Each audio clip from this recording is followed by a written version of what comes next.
Aí começamos de Gilmarzinho? Sim. Vamos lá? Renata Lopretti, vai.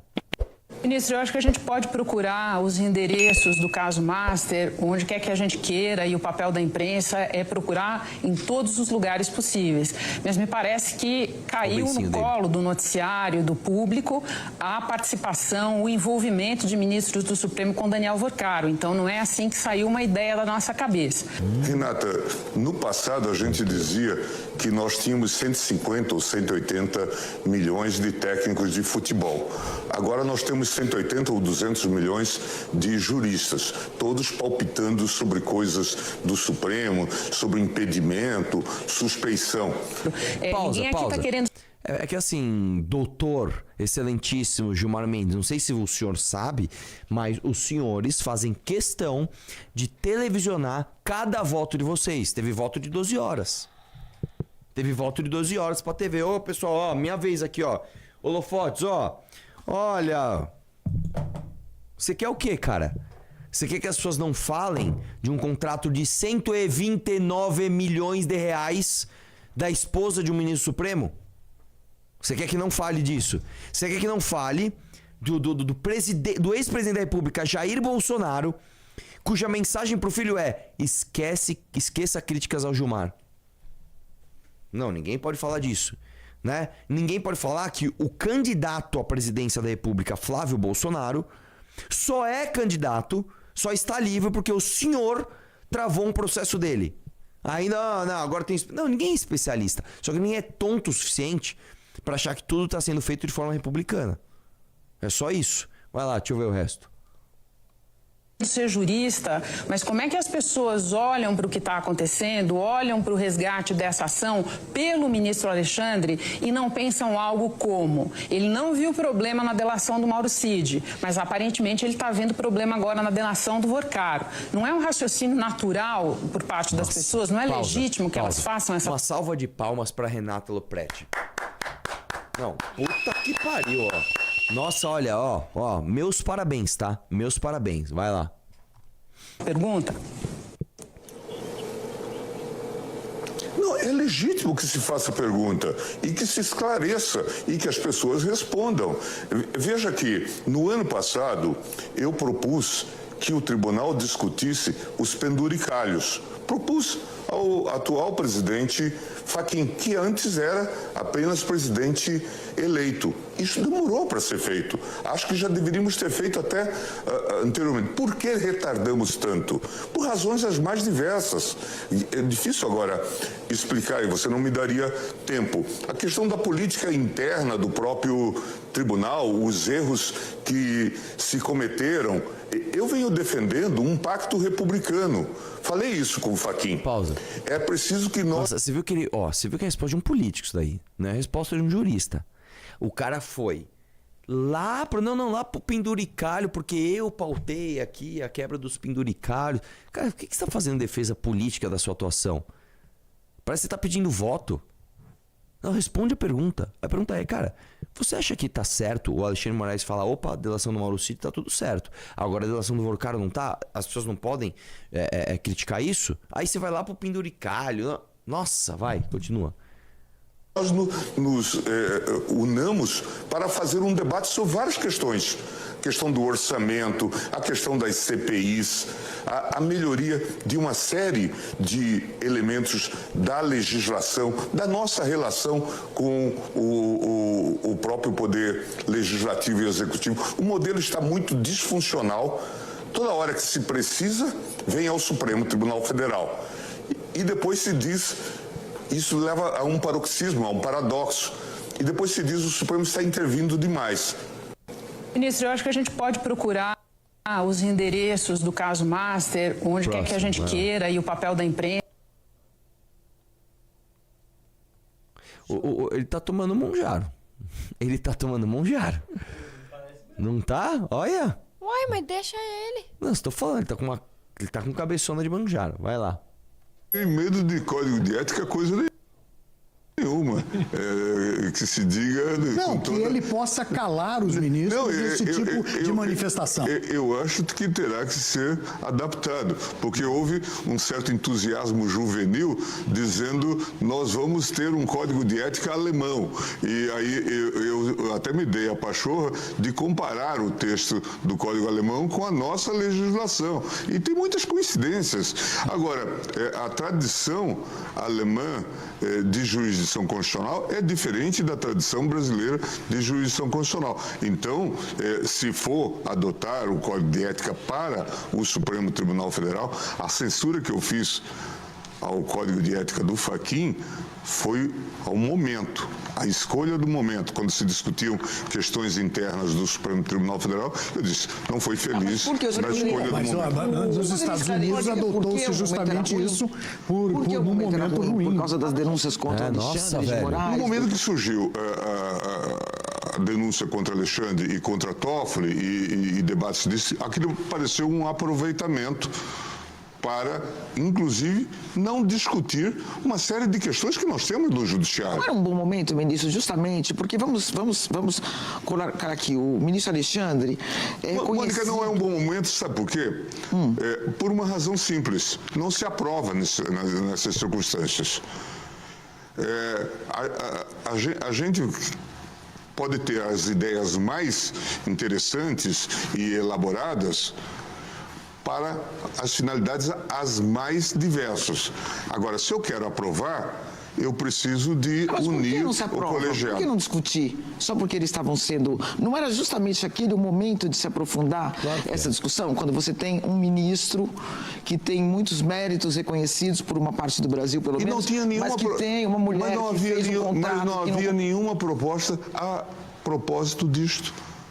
Na verdade, era um tipo de cobertura de fumaça. Pausa. Mas, obviamente, que isso... Vê que o Gilmar Mendes, ele tá num corner ali, porque primeiro ele fala que não é o momento de se aprovar aquilo, porque não seria aprovado. Eu falo, mas não é justamente o momento de você discutir e aprovar? Não. Aí ele critica o conteúdo. Não, porque o Código de Ética não tratava daquilo, mas tratava. Né? Ele interrompe a jornalista, não deixa nem ela terminar a pergunta, faz um main interrupting, né? E ainda por cima muda o mérito do que ele tá falando. Vai lá. Isso não ia reunir o colegiado, não ia reunir votos. Eu não tenho medo de código de ética, coisa nenhuma.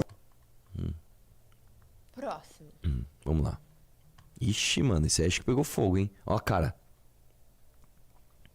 Seu tempinho, internet.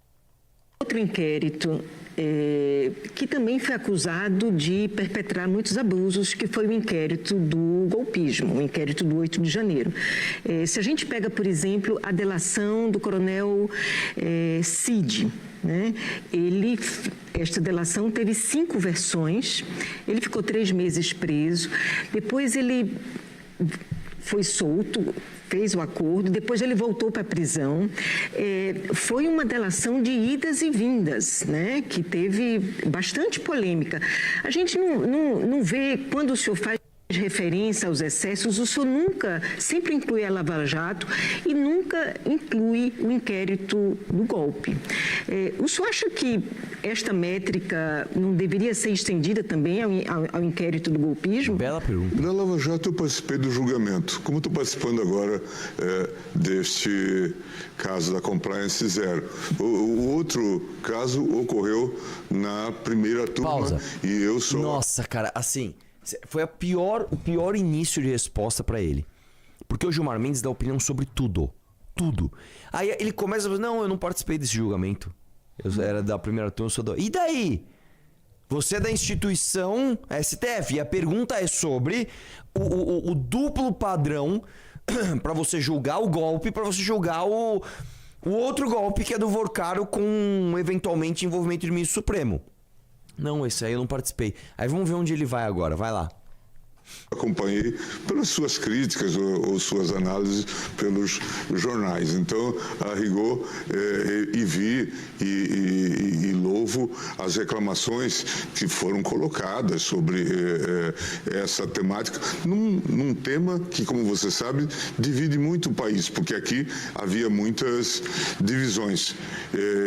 E eu conheço um pouco da história e do processo. Não tenho a visão de que aqui tenha havido abusos na investigação. Ministro, trazer um outro inquérito que também foi acusado de perpetrar muitos abusos, que foi o inquérito do golpismo, o inquérito do 8 de Cara, que absurdo, cara. Que absurdo, né, cara? Como é que pode, né? Assim... eu vou falar uma coisa pra você. O Gilmar Mendes, ele é um dos ministros mais inteligentes do Supremo, tá? Ele realmente é um gênio. Todo mundo do mundo acadêmico sabe que o Gilmar Mendes é incrível. Eu acho que ele tá ficando mais velho. Eu acho que ele tá perdendo as habilidades, cara. Porque ele não respondeu nada bem. Assim, zero. Zero perguntas foram bem respondidas. Deixa eu ver isso aí, vai lá. A minha impressão é que a delação é uma página virada. Que uma delação que atemoriza tantas pessoas poderosas, ministro Supremo, grandes lideranças do Congresso, o Executivo, não vai sair. O senhor, com a experiência de poder que o senhor tem em Brasília, o senhor acha que tem alguma chance dessa delação sair? Eu tô achando que a gente está falando de algo aqui que já não... E quando o senhor fala que a gente não tem cultura para delação, também os estímulos que às vezes podem ser dados. De se entrega um pouco da delação, mas apostando que uma mudança no futuro possa gerar isso também. Eu queria só que antes o senhor respondesse. O senhor acha que essa delação sai? No atual momento, parece que você tem razão, mas as coisas podem mudar.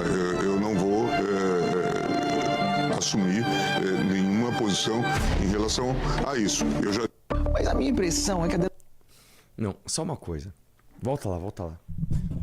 O letter é assim: Gilmar admite no Roda Viva que delação de Volcara pode ser abafada por meio de poderosos. Ele não falou nada disso. Não mesmo. Ele não falou nada disso. Você vê como o Brasil é um país merda? Você vê, o ministro tá fazendo só cagada, só tá falando merda. É um monte de escândalo de corrupção ali que é tudo um monte de merda. Aí você vai noticiar um fato importante. Aí você mente. Você vê como a gente dá poder pra esses caras? Porque o ministro poderia, inclusive, censurar essa publicação, falando ele está falando algo que eu não falei. E ele não falou. Ele não falou. Você entende como é difícil, cara? No Brasil tudo é sempre dicotômico. Aí eu vou falar contra a publicação. Então você está a favor do Gilmar Mendes. Não estou, cara.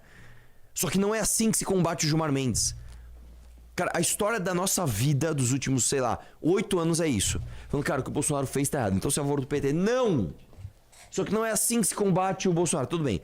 Então, o Bolsonaro tá fazendo golpe de Estado. Então você é a favor do que o Alexandre de Moraes tá fazendo. Não! Só que não é assim que se combate o Alexandre de Moraes. Cara, é muito difícil, bicho. É muito difícil. É tudo muito errado. Sabe, você não sabe nem por onde começar a consertar as coisas. Não dá uma raiva do caralho, velho? Tá. Ele não falou aquilo, cara. Ele não falou aquilo.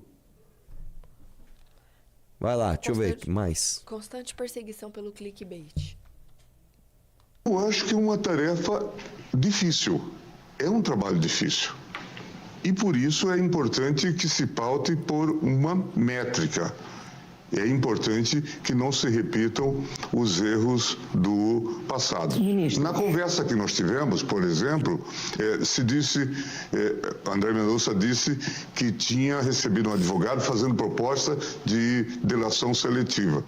E aqui já há uma impropriedade. Por quê? A lei não permite que o relator participe ou o juiz participe da delação. Pausa o aqui. acordo é entre ministérios. Outra coisa. Gente, vamos lá. Olha o que está acontecendo. Você acha que é prudente, no Brasil, um ministro do STF ir para um programa de televisão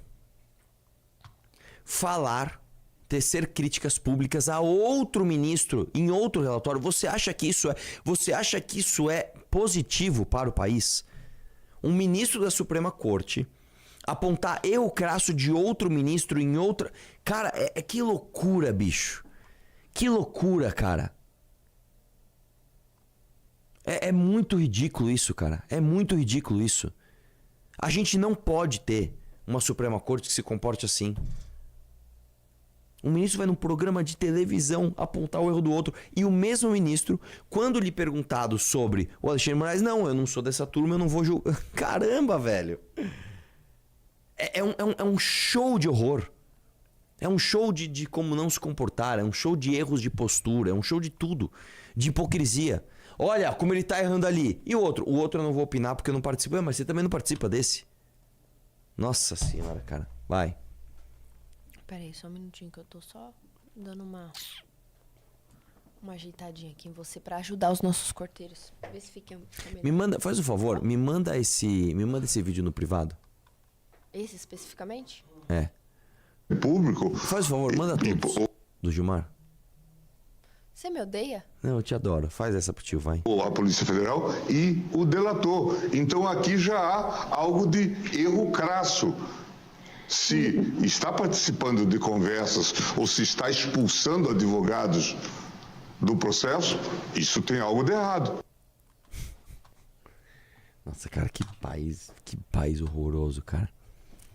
Que país horroroso. Que país horroroso. Hã? Tem seu comentários enquanto eu tô te mandando. Não, é o que eu tô falando, cara. É muito ridículo isso, cara. Aí a gente fala, cara, não é nem que o Brasil tá no caminho errado, o Brasil sequer tá no caminho.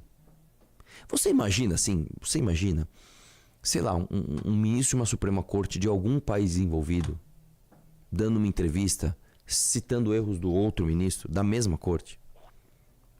Cara, você não tá falando não é uma casa... O STF não é uma casa política. O STF não tem que levar embates ao calor público.